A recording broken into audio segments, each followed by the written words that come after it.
C++ provides a special multi-way conditional using the switch statement. Here in Xcode, I've opened a working copy of working.cpp, and I'm going to set up a switch statement here. First, I need to define some constants. Switch requires constants for its selection. You'll understand this in a moment.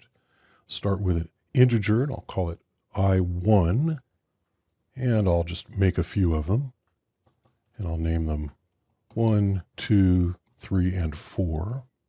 Then I'll also define an integer variable. We'll just call this x, and we'll give it a value of 3. And now the switch statement, which looks like this. It requires an expression to switch on, and so I'll use x for that. And then it requires constants for its case statements, and we'll have one for each of our constants. So I1, and the statement for that will just be a puts 1. And I'll just copy this and paste it. And so how this works is like this. It takes the expression in the parentheses next to the switch, and it compares it to the constants in the various case clauses. And so in this case, it will equal the constant for I3, because I3 is equal to the integer 3. And so it won't print this one, and it won't print that one. It will print this one, and it won't print that one.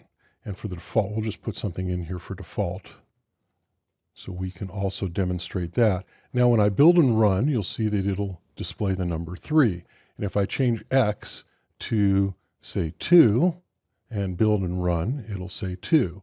If I change x to something else that does not equal any of our constants, it'll display the default. And this is a very straightforward way to select between a number of different values for a given expression. The argument that's used with case must be a constant. It can be a constant variable in C++. C has exactly the same structure, but it doesn't allow a constant variable. It has to actually be a literal value.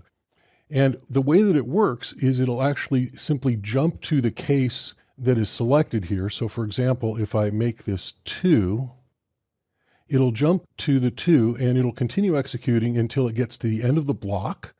You notice the braces here, or until it encounters a break. Break is a special statement in C++, it also exists in C, which will break out of a block. And so when execution reaches a break, it simply goes to the end of the block.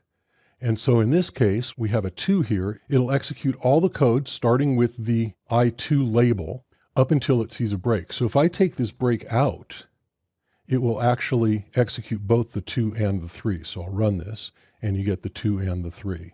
It's usually very common to have a break after each clause, but sometimes you might want more than one selection to be valid.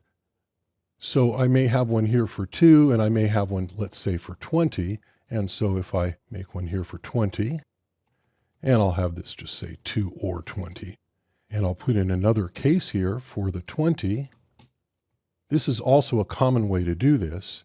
And so when I run this, I get 2 or 20. And if I change my x to 20, I also get the 2 or 20.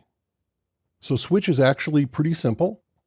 It uses the case clause to select, and it uses the expression in the parentheses next to switch to do the comparison.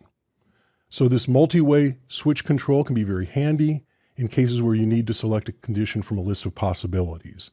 The case statement needs a constant, so you need to take special care to use the proper type of constant for this purpose.